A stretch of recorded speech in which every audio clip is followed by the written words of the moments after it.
महंगाई की वजह से पूरी दुनिया आर्थिक मंदी की गिरफ्त में फंस सकती है, ऐसी आशंका दावोस में विश्व आर्थिक मंच पर जताई गई है। यहां दुनिया भर के बिजनेस और पॉलिटिकल लीडर इकट्ठे हुए हैं। जर्मनी के वाइस चांसलर रॉबर्ट हैबेक ने कहा कि मौजूदा समय में पूरी दुनिया के सामने 4 बड़ी चुनौतियां हैं और जो एक दूसरे से गुथी हुई हैं, बंधी हुई हैं, जुड़ी हुई हैं।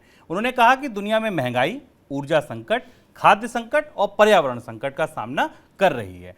दुनिया में अगर ये चारों समस्याओं में से किसी एक से एक समय पर लड़ा गया तो ये समस्या खत्म नहीं होगी, सभी चुनौतियों से एक साथ निपटना होगा। उन्होंने ये भी कहा अगर समस्या का हल निकालना है तो दुनिया बहुत बड़ी मंदी में फंस सकती है अगर उस समस्या का हल नहीं निकाला गया तो। सर, दुनिया भर में मंदी की बातें क्यों होने लगी अचानक? अब इससे पहले भी, समिट से पहले भी एक दो देशों से ये बात आई थी कि रिसेशन का खतरा है, शॉर्ट टर्म रिसेशन की बात अमेरिका में शुरू हुई थी, अब ये बात यहाँ भी बोल दी गई।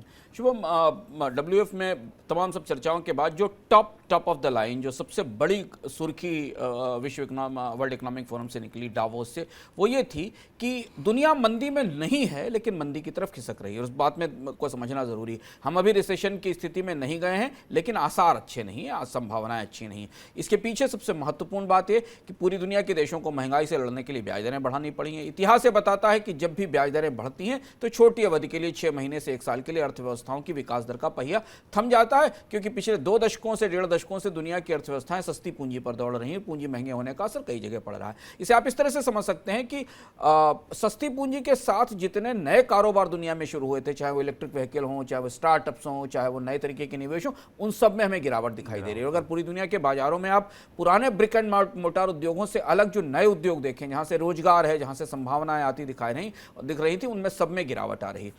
वर्ल्ड इकोनॉमिक फोरम में विशेषज्ञों ने, उद्योगपतियों ने, दुनिया के नेताओं ने यह स्वीकार किया है कि जो मौजूदा परिस्थिति है, चाहे वो रूस यूक्रेन युद्ध के कारण आ रही महंगाई हो, चाहे वो ब्याज दरों में बढ़ोतरी हो, सप्लाई चेन के सीरियस कंसर्न हो, ये सब मिलकर दुनिया की अर्थव्यवस्था को एक छोटी सी मंदी की तरफ या छोटे से स्लोडाउन की तरफ धकेल सकते हैं। अलग अलग देशों पर इसका असर अलग अलग तरीके से होगा। पूरी दुनिया में अगर आप देखें, चाहे वर्ल्ड बैंक के, IMF के, सबने ग्लोबल ग्रोथ के जो आउटलुक्स हैं उनको सबको डाउनग्रेड किया है, उन्हें घटाया है। तो एक तो ये परिस्थिति है कि पूरी दुनिया की विकास दर गिरेगी। इसका असर में विश्व व्यापार पर दिखाई देगा, ट्रेड पर दिखाई देगा। इसलिए दुनिया के वो देश जो निर्यात में सबसे आगे हैं, उनके लिए आने वाले 6 महीने 8 महीने मुश्किल में होने वाले हैं। दूसरी महत्वपूर्ण बात यह कि सप्लाई चेन की शॉर्टेजेस के कारण दुनिया में महंगाई को फिलहाल अभी थामा नहीं जा सकेगा। और WEF से जो चेतावनी है, जो ये परिस्थिति निकली है, इसके हम व्यापक असर अलग अलग अर्थव्यवस्थाओं पर देखेंगे। और जैसा अंशुमान जी ने कहा कि महंगाई को नहीं थामा जा सकेगा अगर कर्ज महंगा नहीं किया गया। रूस यूक्रेन युद्ध की वजह से विश्व के सामने महंगाई सबसे बड़ी चुनौती बनी हुई है। महंगाई की आग में घी का काम किया कच्चे तेल ने, जो $110 के ऊपर बना हुआ है। भारत जैसी अर्थव्यवस्थाएं जहां जरूरत का अधिकतर कच्चा तेल आयात किया जाता है, वहां चुनौती और बड़ी है। सर, यहां एक कॉन्ट्राडिक्शन है। एक तरफ दुनिया में मंदी की बातें हो रही हैं, स्लोडाउन की बातें हो रही हैं, दूसरी तरफ कच्चा तेल खौले पड़ा है। अगर मंदी आ रही है तो तेल की डिमांड तो घटेगी, इस वजह से तो तेल नीचे होना चाहिए था। ये विरोधाभास क्यों है? हाँ, WF की बैठक से पहले और अमेरिका में मंदी की संभावना से पहले हमने बाजारों में, अंतर्राष्ट्रीय तेल बाजार में थोड़ी सी गिरावट देखी थी, करेक्शन देखा था, नीचे के साइड से 110 से 100 के आसपास आया था। लेकिन फिर उसके बाद हमने WTI, जो अमेरिका का बेंचमार्क क्रूड है, और ब्रेंट है, इनमें सब में $100 और $110 के आसपास की तेजी देखी। यहाँ ये जो अंतर्विरोध, जिस कंट्राडिक्शन की तरफ शुभम आप इशारा कर रहे हैं, वो ये है कि मंदी आई नहीं है।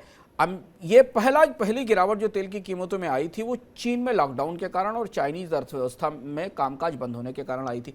कल हमने विस्तार से चर्चा की कि चीन अपनी अर्थव्यवस्था में बड़े पैमाने पर पूंजी झोंकने जा रहा है, ब्याज दरों में कमी करने जा रहा है, बड़ी टैक्स रियायतें देने जा रहा है। तो तेल बाजार को दिख रहा है कि चीन की अर्थव्यवस्था अगले 6-7 महीने के अंदर इतना पैसा, इतनी पूंजी पंप करेगी अपनी इकोनॉमी में कि रिसेशन टाली जा सकती है, रुक सकती है। और खासतौर पर चीन सबसे बड़ा कंज्यूमर है, इसलिए अंतर्राष्ट्रीय बाजार में कच्चे तेल की मांग में कमी नहीं आएगी।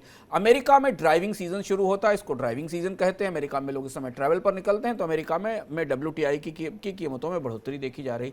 और सबसे अंतिम बात यह कि दुनिया के जो प्रमुख तेल उत्पादक देश हैं, जो दुनिया के तेल बाजार को कंट्रोल करते हैं, खासतौर से जो OPEC इकोनॉमीज हैं, उन्होंने फिलहाल इस सारी परिस्थितियों से बिल्कुल बेफिक्र रहते हुए उत्पादन में बढ़ोतरी के कार्यक्रम में कोई बदलाव नहीं किया। वो उत्पादन में बढ़ोतरी उसी गति से जारी रखेंगे। यानी OPEC इस बात पर मुतमईन है, या ये कहें कि OPEC इस बात के ऊपर प्रतिबद्ध है कि वो उत्पादन को उस सीमा तक नहीं बढ़ाएगा कि कीमतें $100 से नीचे आ सकें। और इसलिए रिसेशन की संभावनाओं के बाद भी ग्लोबल मार्केट में कच्चे तेल की कीमतें लगातार ऊंची बनी हुई हैं और शायद कुछ समय तक बनी रहेंगी।